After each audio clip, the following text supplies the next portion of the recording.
I'm Trent Alexander-Arnold. I'm Curtis Jones. I am Cody Gakpo. Putting on the Liverpool top for the first time, it was a dream come true, and I'll never forget that moment. The new LFC 24-25 season Nike home kit is out now. Buy it today, along with our new goalkeeper kit and training range at your official LFC stores. Online at liverpoolfc.com/store and on the official LFC store app. You will never walk alone. We took it all. We brought them to our land. An endless night, ember hot and icy cold. The rage of the earth. We made this curse. Carved it in the blood on our backs. We did not see. We could not, but she did. And in the end... What will I become? Senua's Saga. Hellblade 2. Play it now with Game Pass. Thanks for choosing this free Anfield Index podcast. If you'd prefer to listen to this or any of our other shows without adverts, then now's the time to check out Anfield Index Pro. With AI Pro, you can supercharge your entire listening experience. You'll not only get all of our podcasts without the ads, but you'll have them far faster with our quick publish feature available exclusively for subscribers. AI Pro also puts you in the heart of our sound studio, with an option to listen to many of our shows live and interact with the podcasters in real time as the shows are recording. Upgrading couldn't be easier. AI Pro is available on all popular podcast platforms, and we have our own apps for Apple and Android. Just head on over to AnfieldIndexPro.com and get started today. There was a fantastically fun game to start the new year, Barts, and Anfield against Newcastle. We've celebrated Eddie Howe as our favourite manager on this pod many times, but this was something we'd never seen before. The level of performance in this game. Oh, this was the broke all records in terms of. I'm just going to find it now. In terms of the XG deal, wasn't it? It's a record. Yeah. It loads up the page. Loads up that form. It was over 7, wasn't it? Yeah. Where's the? Man, this is bad radio. But no, tremendous radio. It was a crazy, performance, and it was 4-2, wasn't it? In the end, I have that. Yeah, it was 4-2 in the end. Yeah, it was 4-2. Even though Newcastle were never ever in the game, it was just. And this was when Nunes had about 3 or 4 big chances from Mo creating in the first half. Goes off, and we classically in one of our chats said, "Oh, he just needs someone to go off his backside." Cody comes off, and it goes off his backside for his first goal. I think it was a comical moment, but no, it was a fun game. Is probably a good way of putting it, but a very symptomatic of some of the problems that were already starting to arise with our front line. Missing that many big chances and not 7 XG and only scoring 4 is actually not great, to be honest. I seem to remember so much crying from Eddie Howe about penalties in this match as well. He never. And your team's conceding 7 XG and you're moaning about pens. Yeah, exactly. This game was the last game before AFCON and the Asian Cup. So Mo and Endo, we were just about to lose them. We were very worried about it. Mo was the best player in the league, maybe in Europe at the time. Well, we were talking about him. Was he going to be the first player to win 3 Player of the Years and break Henry, break Ronaldo, and all the other greats? Yeah, he at that point he created more big chances than anybody else. He was top scorer in the league, top assister in the league when he went off to AFCON, and he remains the highest big chance creator at the end of the season. But in this game alone, he created 3 big chances and scored 2 goals. It was a 3.65 XG change game from Mo. Wow. Wow.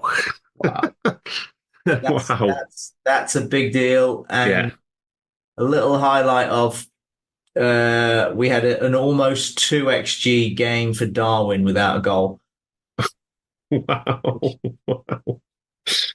Oh my goodness me! Darwin was a little unlucky, and this was one of those games where his post shot was 0.4 more than his XG, and he still didn't score. Yeah. So the big big news after this game was the Szoboszlai hamstring injury. First hamstring injury of his entire career, Si. We love doing that to players, don't we? Yeah, we do. It's fair to say, though, he wasn't as good in December as he was in August and November, was he? His especially his attacking fluency was tailing off a bit, probably because of fatigue, I would suggest. Yeah, it feels like he got a little bit tired. So from his played every single minute up until bear in mind, the 3 international breaks, he played every single minute. For Hungary. Yeah. For Hungary too. So he played an extra 400 minutes. And so he had his first game where he didn't start in this block, and then he would end up going off injured against Newcastle. Yeah, but then leading on to my next regretful moment for the season, Si, which is the FA Cup game at Arsenal, and we get absolutely battered. We somehow win the game, but the big news is Trent does his medial ligaments, have I got that right? Yeah, MCL. And straight away after the game, there's talk of, we did a pod, there was talk of him being out for a couple of weeks back for the Bournemouth game, I think mid-January or something. And you guys both said there's absolutely no chance if he's got medial ligaments, he'll be back in 2 weeks. And the standard. Did he properly recover for the rest of the season after that getting injured in this match? Well, he missed 7 days of training, and then he came back in and played 30 against Norwich in a stupid cup game. He played with massive, monumental amounts of strapping. Yeah, he played 25 garbage minutes against Chelsea, and then he played an hour in the away at Arsenal before getting injured again. Yeah. On the exact same injury, he got re-injured on the same. And then he was out for 9 weeks.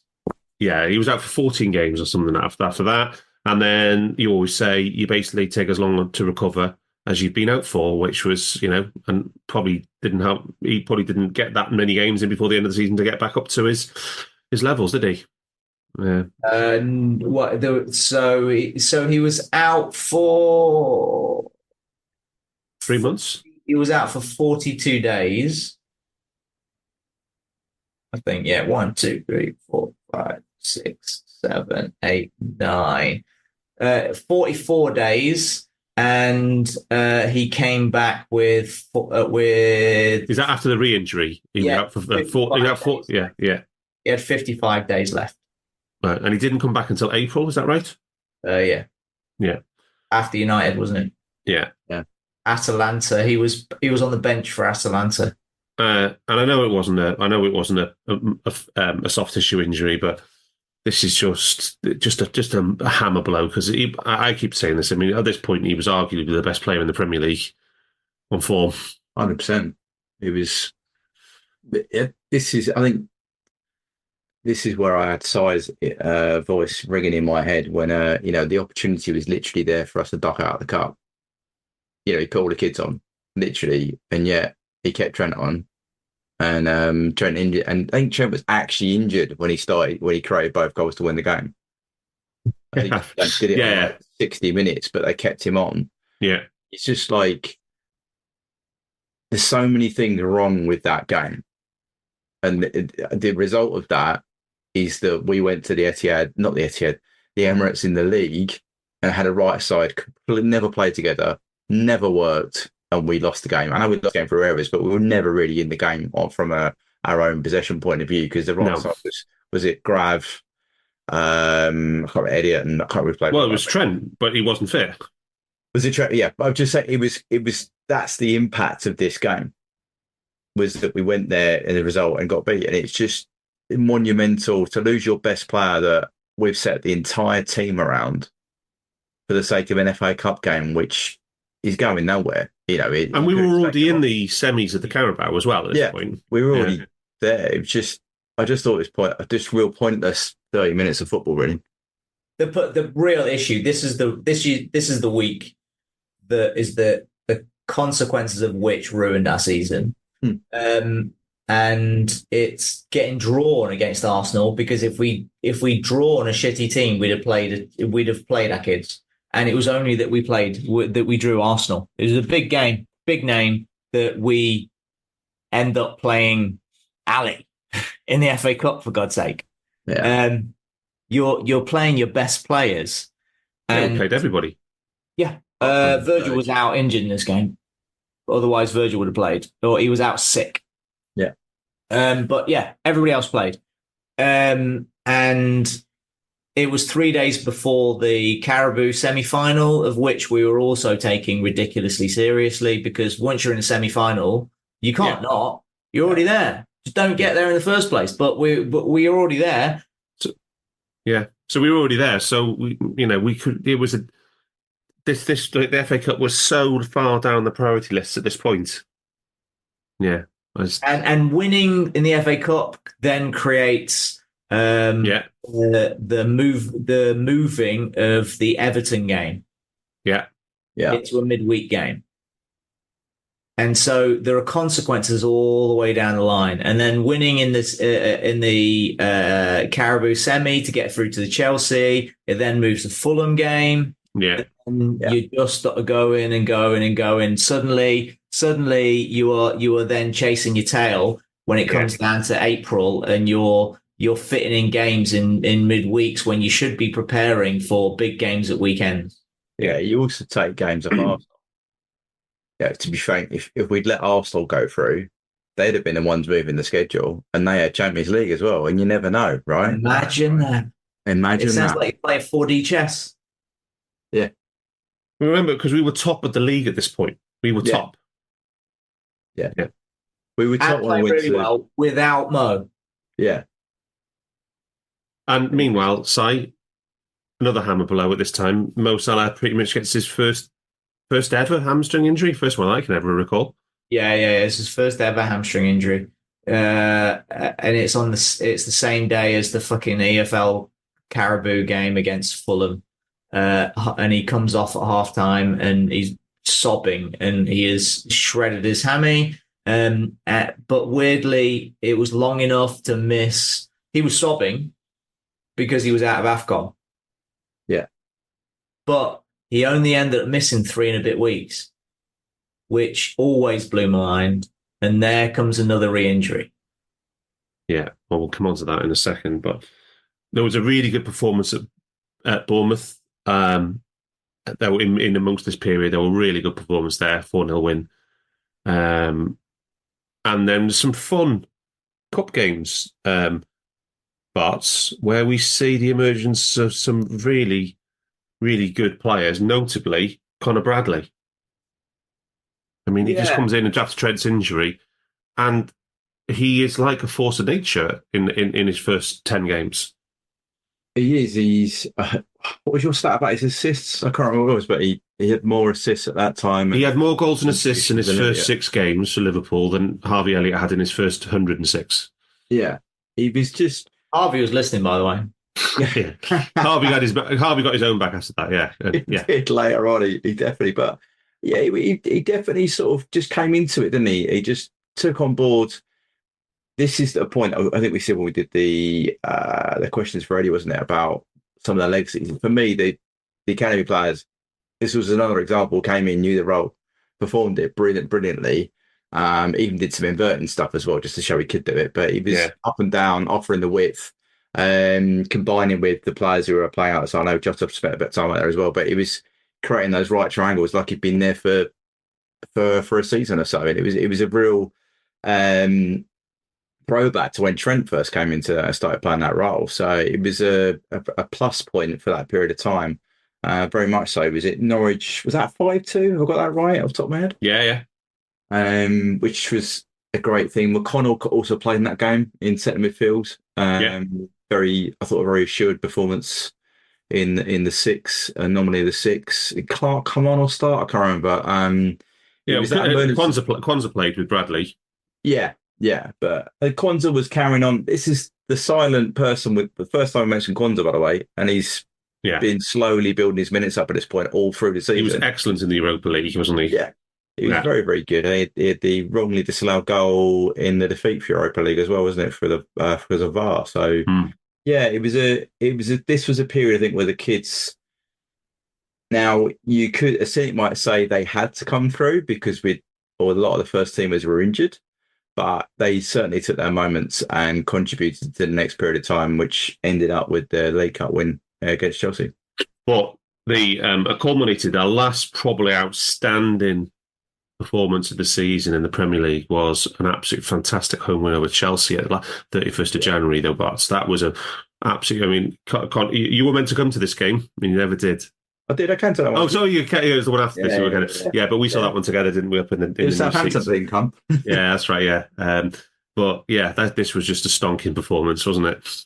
This was absolutely a throwback to some of the best football we played. Took Chelsea completely apart. It was high energy, high press. Both sides both left and right were working. Best all-round performance of the season? I mean, I'm going to be a bit biased because I was there, but I think it probably was certainly the first period of time before the subs. But yeah, we were absolutely outstanding. Dom got re-injured though, didn't he, in this game? Yeah.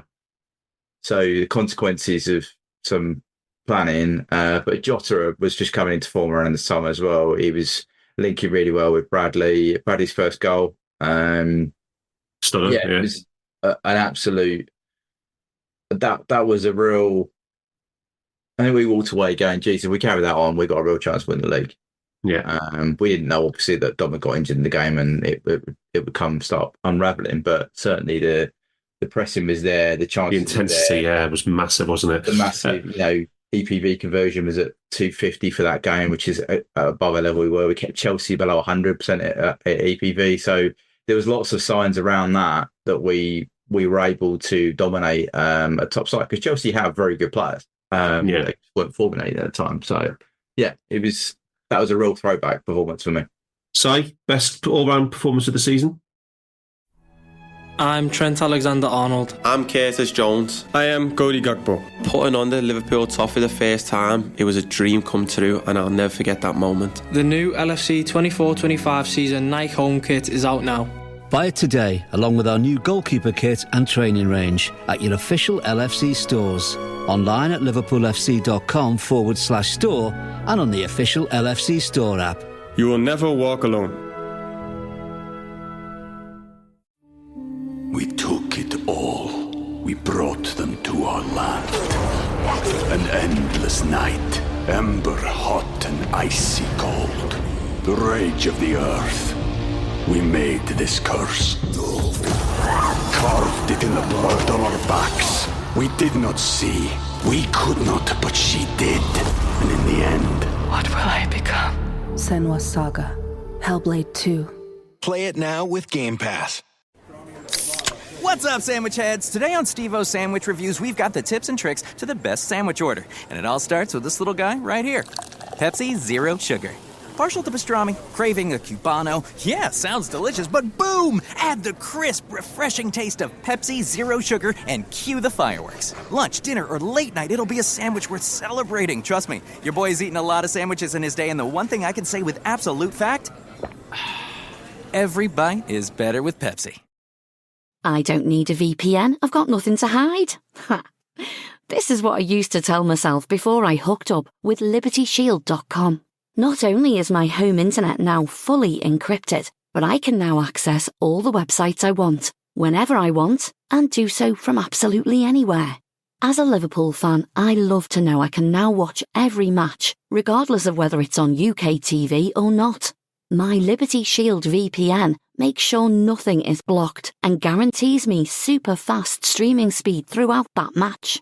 You can get connected right now with their software package, which includes a 48-hour no-obligation free trial and instant access to their apps for Apple, Android, Fire TV, PC, Mac and Android TV.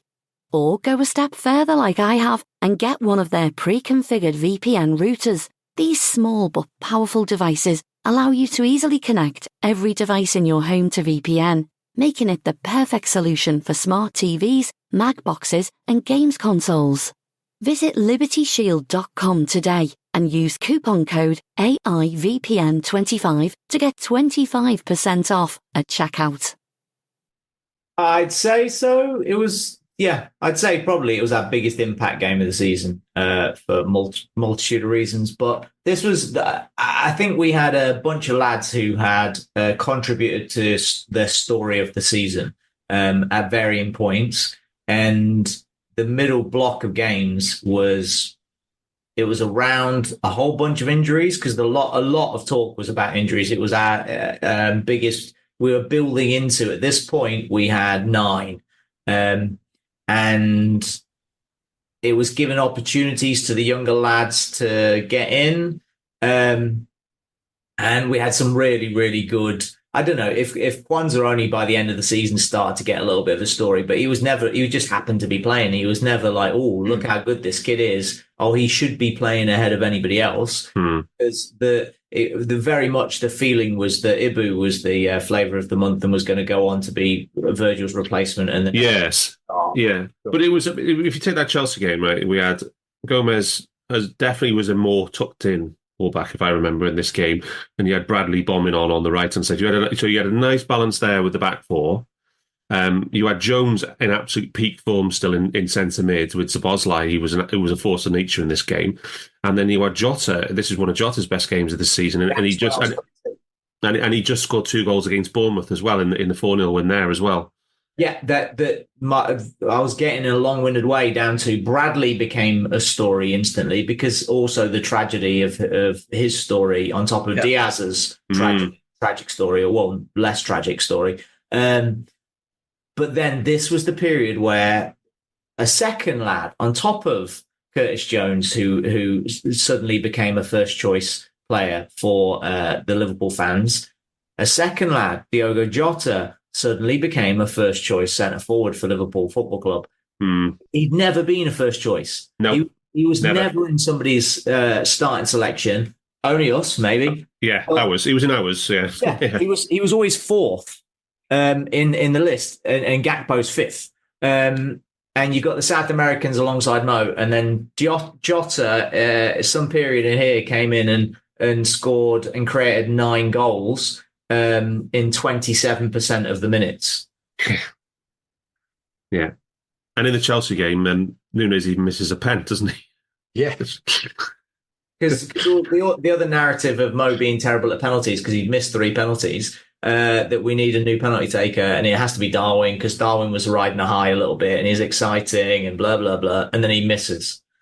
And and that kind of... I will just say, though, right, he apart from the penalty, he was tremendous in this Chelsea game. The amount of running in behind Thiago Silva and Badiashile did, he was just unbelievable.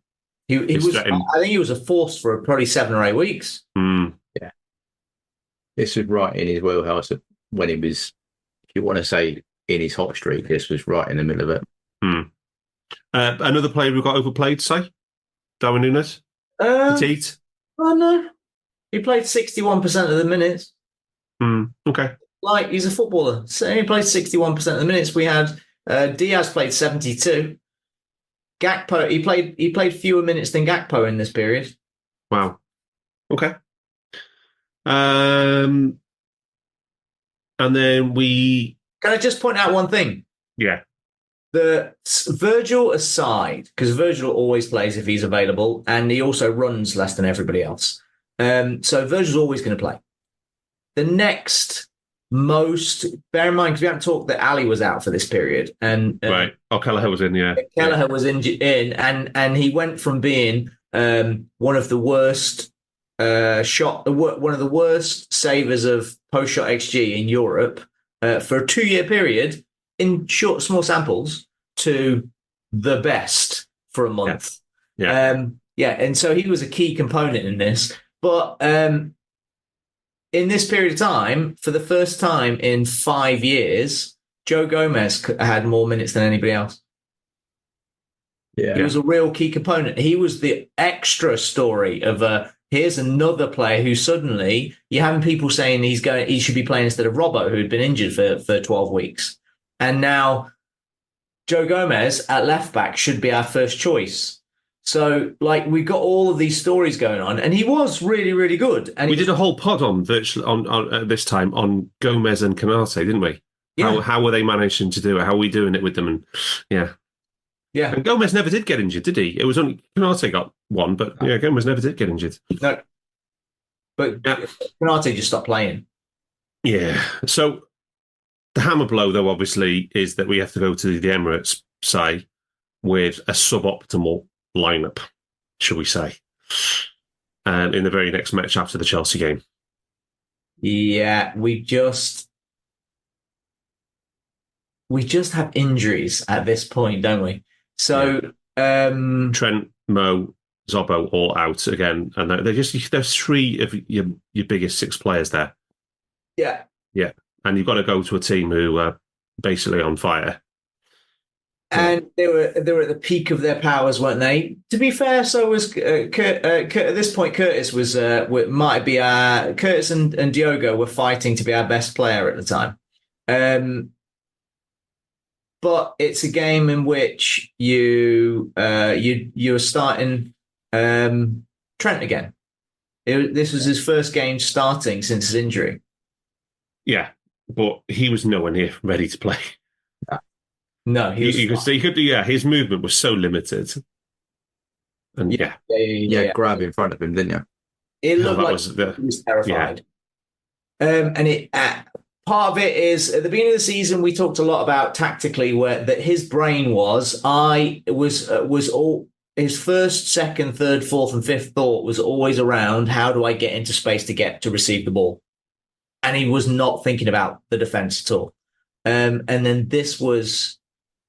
He went for a period where that was kind of successful. I'm not sure ever his defending came back on, and then this 4-game block where he created a couple of very nice moments, but he was very much black hole defensively while he was slowly seeking possession, and he never had that level of influence on the ball for us because we couldn't get the ball to him.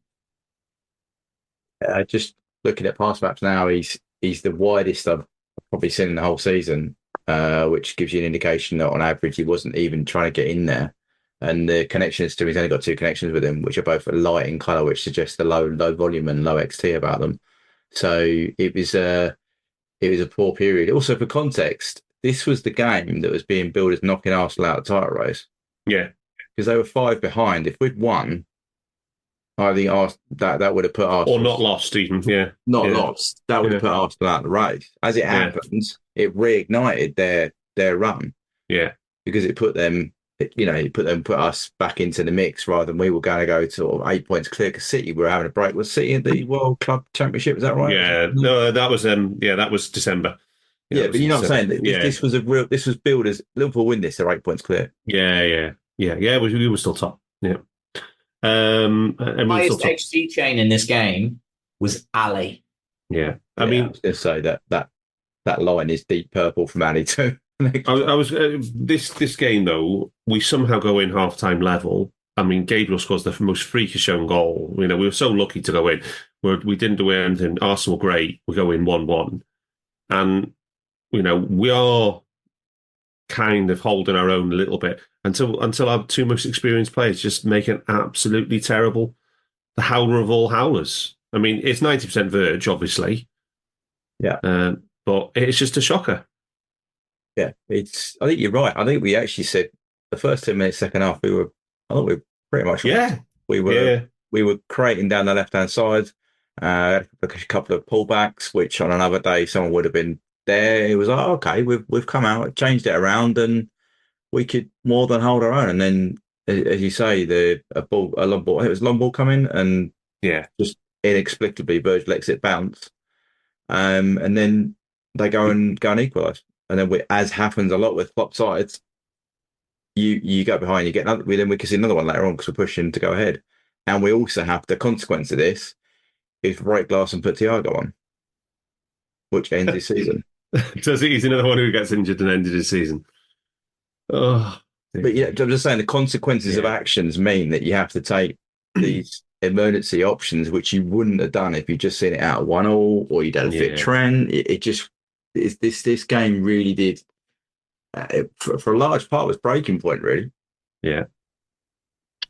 Anyway, Si. And he'd only been back in training earlier that week. Yeah. Yeah.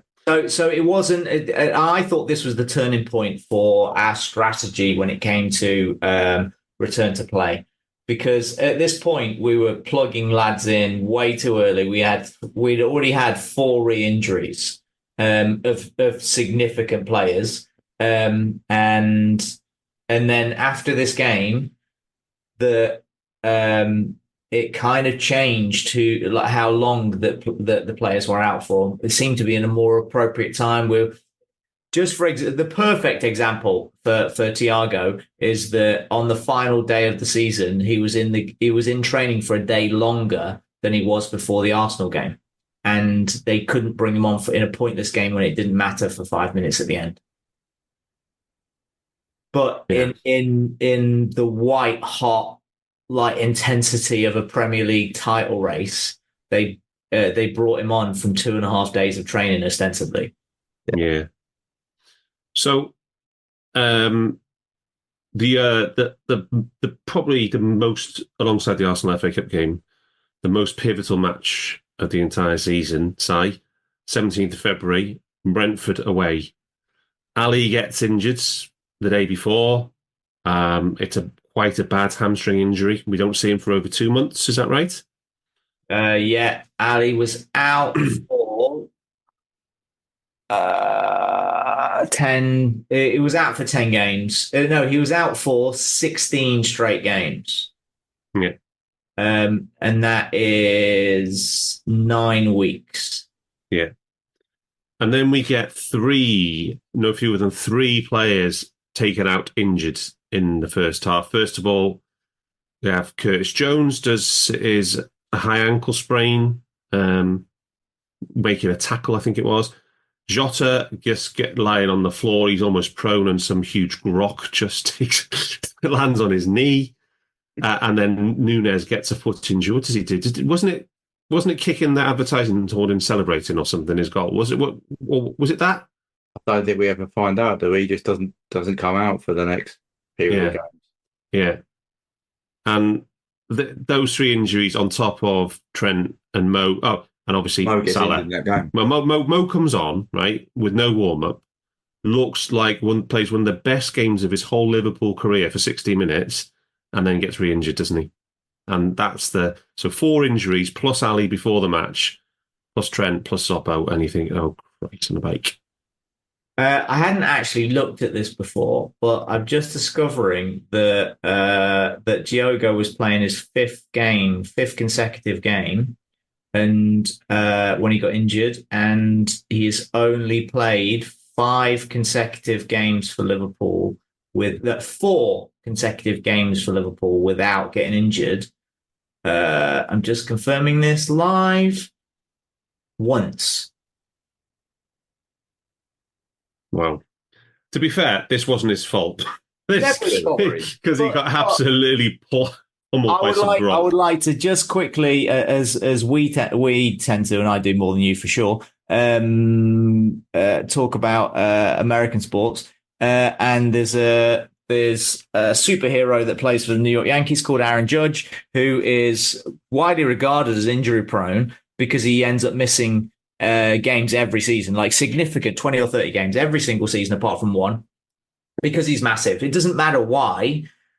Of the 7 seasons he's played where he's missed significant time, 0 are soft tissue injuries. All of them are freak bone whacks, running into walls. He was out last season for stubbing his toe for 10 weeks. So are you trying to say that some players bad stuff happens to? So you're thinking Diogo is just that player who's got the rain cloud over his head, and he's just a bit more unlucky than the guy next to him. He puts himself in. He does. This is the 3rd ACL or an ankle. He got clubbed in this one, but if he is a guy, he's a little bit like Sadio, where he does love a fight, to be fair. He loves a scrap, but he also sticks his foot in to get fouled. Yeah.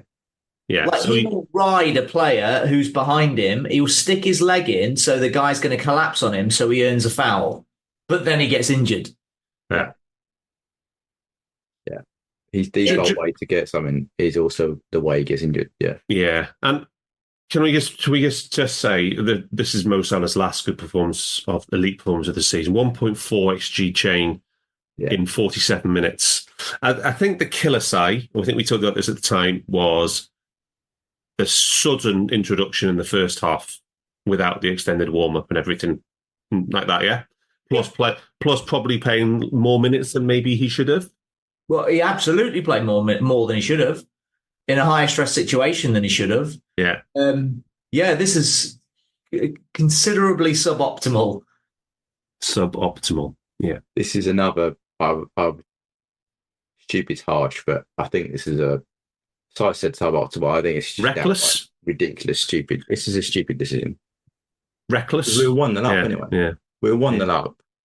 We were, yes, it's away at Brentford, one of Klopp's nadirs, as you said at the time, and he's not had a great record there. But Mo's your most important player for the future of the league campaign. Just bring him on a second half. He was still the league's top assist and top scorer at this point. Yeah. But I'm just saying we had other options to do. We had other options to do. You didn't need to bring him on. To be fair, yeah, he could have brought Gakpo on, for example, couldn't he? Yeah. He could have brought Gakpo on first. That's what I'm saying. He could have brought Cody on. That would have sorted out, because he's very good at the blocking that off. Because it was Jota who was injured, wasn't it, as well? He was playing on the left anyway. You could have brought Cody on, and then you could have bring Mo on for probably, 35 minutes, half an hour would have been the right amount of time for him. Yeah. Hey guys, it's Eddie Gibbs from Anfield Index here. I hope you're enjoying this podcast, and I'm sorry to call time on the show before it ends. In the current climate, it's tougher than ever before to offer podcasts for free. At Anfield Index, we produce over 75 free shows every month, which I'm confident is unparalleled in the LFC sphere. Whilst we'd love to offer everything for free, the production costs now make this impossible. That said, we don't want to follow the model of other channels and lock all of our content behind a paywall. So what we've decided to do is to continue offering every show for free, but cut that offering to 30 minutes on our longer shows. So to get all of our shows in full and enjoy the best of everything we have to offer, we really hope you'll consider supporting the channel and signing up at AnfieldIndexPro.com. For about the price of 1 cup of coffee, you'll get every podcast in full with 0 ads. You'll also get access to our LFC VIP community, where you can enjoy live podcasts, engage with our podcasters, and chat with other Reds in real time. So that website again, AnfieldIndexPro.com. Join today. Sports Social Podcast Network. I'm Trent Alexander-Arnold. I'm Curtis Jones. I am Cody Gakpo. Putting on the Liverpool top for the first time, it was a dream come true, and I'll never forget that moment. The new LFC 24-25 season Nike home kit is out now. Buy it today, along with our new goalkeeper kit and training range at your official LFC stores. Online at LiverpoolFC.com/store and on the official LFC store app. You will never walk alone.